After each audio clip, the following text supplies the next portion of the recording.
ongoing criminal investigation. Is that to say that ACLU Ohio could not support under any circumstance strictly limited and targeted usage of cameras at intersections, especially high crash intersections, like Columbus has done in the past? So we have, there is right there, right now is a House Bill 69, which you might be familiar with, that would do away with these types of cameras here in Ohio, with no exceptions. And what we have seen is an abuse in different areas of the state of this technology, not used so much for public safety, but basically to be a moneymaker for a lot of municipalities. And that's very unfortunate. Our biggest concern with this has been due process, the fact that people don't get to challenge in many areas around the state being ticketed or cited for these particular infractions. We have also historically had concerns about any type of surveillance, including this type, and so we wonder what it could potentially be used for. But since that time when this type of technology first came about, it's been lapped several times by new emerging technologies that make it much easier to surveil people. So at one time it was, we were just talking about these traffic cameras and crash cameras and what have you. But now, I think certainly if you've paid any amount of attention here in this room to the documents that have come via Edward Snowden and what the federal government has been up to, and I think the ACLU has been aware of this for quite a long time.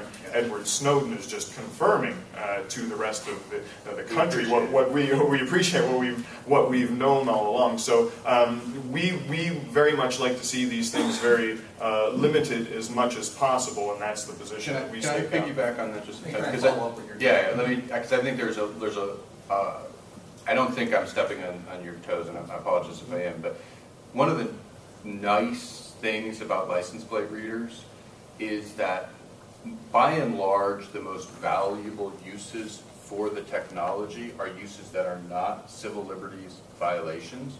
So if I am a patrol car with a license plate camera on the back of it, and I am doing a patrol, and I'm collecting license plate after license plate, right?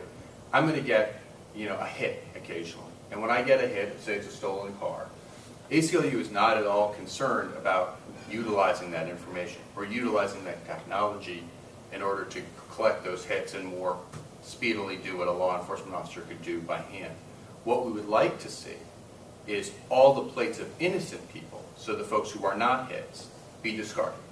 That's basically it. So it's, no keeping information because it might be useful at some point down the road. I mean, that's an endless sinkhole. Government can always say there's something I might need this for down the road. And we think, no, you don't get it. You get to focus on the guilty people. So we think actually most of the utility of a license plate reader, really all of it, can actually be had without civil liberties violations just by having strict data retention limitations. Full disclosure, I'm a member of the House and I voted against that legislation because I thought it was throwing out the baby with the bathwater. I believe technology is our friend, properly utilized, and I believe that the experience in Columbus, where those cameras have been placed essentially at the 36th highest fatality intersections over time, had dramatic beneficial effects in terms of reducing the number of crashes because people realize they are there and they modify their behavior in a positive way. And so when the House voted to just throw the technology in the river, and I thought it was foolish. So if I hear you correctly, the ACLU could support legislation allowing automated license plate readers at those intersections, provided some real guardrails were in place to protect people who are innocent. Well, the details are always in the details, and so we were always happy to look at any particular legislation and offer our opinions about it. Our concern is we're always happy to offer our opinion. In case anybody's curious. But I think what everybody's getting out of this is our overriding concern about what exactly this information is used for. And standing alone, people might look at red light cameras and speed cameras as not so much of a big deal, but they're essentially a spoke in a larger wheel of, I mean, just the amount of information that the federal government demands and seeks about us, from all of our financial transactions, our emails, our text messages, you know, what we purchase at the store, you know, all of this is being collected and cataloged and looked at by the federal government. And, you know, people talk about, oh, you know, a surveillance state is really coming, you know, it's going to be 1984, it's going to be all these things. No, we're already there.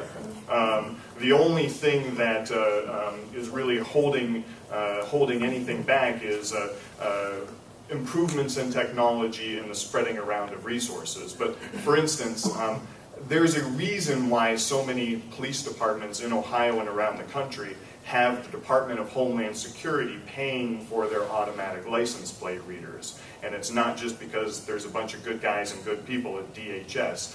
There will be a quid pro quo here for that information. And when you look at what they're doing with fusion centers and joint terrorism task forces and all of these tools of the trade, you know, we're there right now.